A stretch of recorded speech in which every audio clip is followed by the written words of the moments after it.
Joining me now is Tim Canova. He's running in Florida's 23rd district.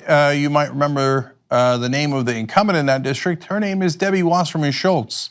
There's a bit of a rematch. Tim, welcome to Rebel Headquarters. Thank you, Cenk. Appreciate it. All right. So, Tim, you're running as an independent. We're going to talk about that in a little bit. I want to talk about your policy issues in a minute. But first, Let's talk about Debbie Wasserman-Schultz. In the Sun Sentinel, you were quoted as saying that she is the kiss of death. She's the albatross around this party and a menace to Florida, the nation, and the world. Pretty strong language. Why do you think that? Well, I think it's pretty accurate. I think she did prove to be an albatross around Hillary Clinton's neck in the state of Florida, which was a pivotal state in the presidential election. I think for every Democratic voter that she might have attracted to vote for Hillary in, let's say, Blue Broward County, she lost a lot of votes outside of the blue sections of Florida. As far as a menace to Florida, she's really the epitome of the corporate machine here. She's been taking millions of dollars, and that's not an exaggeration, from some of the largest predatory interests, including payday lenders, Wall Street banks, the fossil fuel industry, even private prison companies. Recently, she's been attacking the private immigration detention centers under Trump, and yet she was taking money from the Correction Corporations of America while pushing a $100 million private immigration detention center in her own district. She's a drug warrior. She says that marijuana is a gateway drug. You know, she represents mass incarceration. She takes money from the big sugar industry and big agricultural interests, which are contributing to really a growing environmental crisis right now in the state of Florida. We see these blue-green toxic algae tides that are fouling the drinking water, certainly fouling the waterways and killing an awful lot of wildlife, hundreds of sea turtles and manatees, and it's a growing problem here in Florida. So, Tim, I think the most common and interesting question here, legitimately so, I believe, is why you're running as an independent. Why not just take her on in the Democratic primary? That's a great question, and we ran as a Democrat 2 years ago, and we ran quite a great grassroots campaign. We raised millions of dollars in small donations online. In fact, we broke records for the highest percentage of small donations online for any federal campaign in history. And we put that money back into the field. We had 4 field offices, and we created an army of hundreds of volunteers and field organizers. We were knocking on 10,000 to 12,000 doors a week, and our internal field numbers showed a very different result than the official result. It showed us actually winning the race. And that was our experience on the ground wherever we went. So after the race was over, after the votes were counted, so to speak, I asked to see the ballots, and we put in a public records request to inspect all the paper ballots in our race. The supervisor of elections, who's a close ally of Wasserman-Schultz, stonewalled us for months. I finally brought a lawsuit. While the lawsuit was pending, the supervisor destroyed all of our paper ballots, and those were clear violations of state and federal criminal statutes. I mean, actual felonies. At the time, and I should say that's not an opinion. I mean, this was clearly established to the point where the supervisor admitted it in videotape depositions, and the Florida Circuit Court granted a summary judgment in our public records request and ruled that the supervisor had indeed violated these criminal statutes. So I wrote to all of the Democratic Party officials in Broward County and Miami-Dade and in Tallahassee with one simple request: to just join me in calling for an investigation. I did not get a single reply from any of these Democratic officials. So here I am looking at the silence that comes from the party officials, comparing it to this new generation, millennials and younger, who were anything but silent in the aftermath of the Parkland shootings. And most of those millennials and younger are now non-party affiliation. 70% of them, they say, are now independent. And I had a choice. I could run in a Democratic primary in a very Democratic district. There's only 24% Republican registration in this district. And when you run in a Democratic primary, as I found out the last time, you're basically marginalized by the party. They protect the incumbent. They shower her with a lot of corporate media attention and a lot of corporate money. They allow her to dodge debates. And they just throw up roadblocks everywhere. And then the final straw was they don't even seem to care when paper ballots are destroyed. And you know, I also asked to see the software, to inspect the software of the electronic voting machines and the electronic scanning machines, you're not allowed to inspect the software because it's considered proprietary. It's owned by the private vendors that are hired by the supervisor of elections. So, we don't really know what to believe as far as the outcome of the last race. I thought by running as an independent, it puts me on the ballot in November instead of a late August closed primary with a very low turnout. All those millennials and younger can now vote. And it really widens the kind of conversation that we can have on the issues. We're not really tied down to sort of the Democratic Party catechism and talking points. We can talk to all of the voters about a wide range of issues. And again, because it's such a gerrymandered district, there's very little chance that a Republican's going to win a three-way race. So, Tim, how much did you lose by, according to the official count?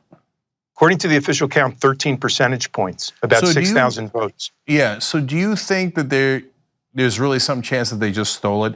Like, don't get me wrong, I think the shredding the paper documents is outrageous, right? And yes. And the whole idea that these voting machines are proprietary and so no citizen can actually verify the vote is maddening and completely unacceptable. But do you think that they actually rigged the vote so that you would have won otherwise? My gut tells me they did. I'm sorry to say. Who commits felonies by tearing up paper ballots, by destroying them while litigation is pending, while they're the subject of litigation, if they're not trying to hide something?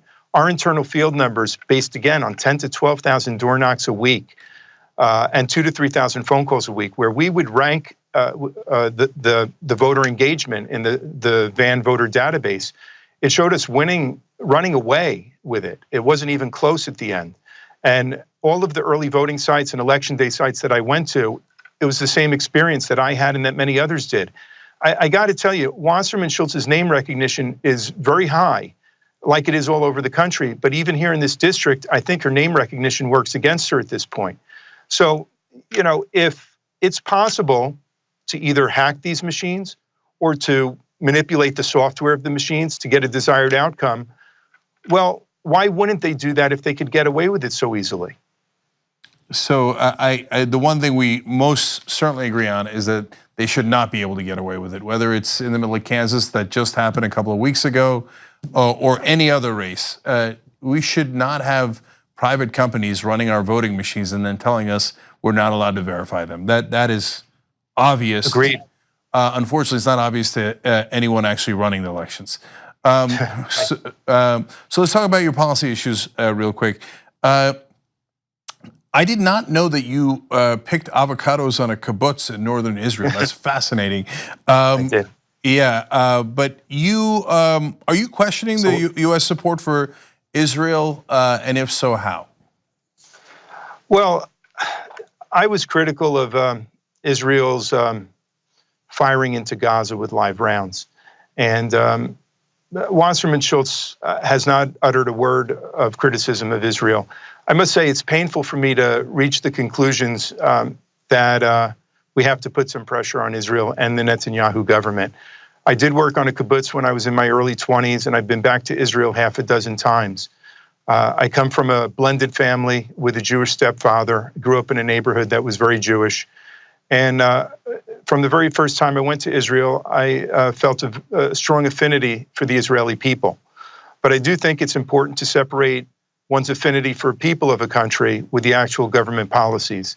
And I've never been a fan of Benjamin Netanyahu from all the way back when he was the finance minister and putting Israel on perpetual austerity programs. So yes, I do think the U.S. has a role to play to bring both these sides together. In the last campaign, I made a point of talking about the need for regional and global disarmament talks. And Wasserman-Schultz attacked me for it. She tried to make it sound like I wanted to unilaterally disarm Israel. I think you take a look at these wars of regime change from Iraq to Libya and Syria, and it's like a nonstop, perpetual bloodbath where it seems like not just the United States, a lot of powers that manufacture conventional weapons and trade them are making a fortune on every side of all of these wars, and it has to stop. When I was growing up, it was very common a big part of the agenda, I should say, of the United States was disarmament talks. Of course, we were talking about strategic nuclear weapons and talks with the Soviet Union. But I think it's time to have these kinds of talks globally and to start talking about converting conventional arms industries to civilian use all over the world, not just in the United States. we have to find a way for countries and people to settle their disputes in a much more peaceful way than we're seeing. So, Tim, we only have about a minute left, and so I know that you have the standard progressive positions, Medicare for all, campaign finance reform, Yes. et cetera. So I wanted to ask about one other thing, which was regulating payday lending. So Wasserman-Schultz does take donations from that industry, but how would you regulate them? Well, I think they should be regulated very strictly. I think much lower interest rates. In Florida, we're talking about 300% and higher. Now, I've been a law professor for many years. I've been tenured for over 15 years, and my area of study and scholarship has been financial regulation and the Federal Reserve and financial markets. I'm all for postal banking, for instance. I think there's ways to serve the poor communities and the low-income communities, like this country did from the 1930s to the 1960s, where the postal system actually had low-cost checking for citizens.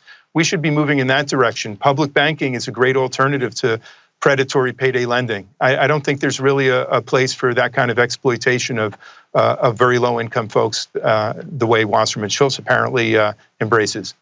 All right, the website is timcanova.com. Tim, thank you so much for joining us on the Young Turks Network. We appreciate it.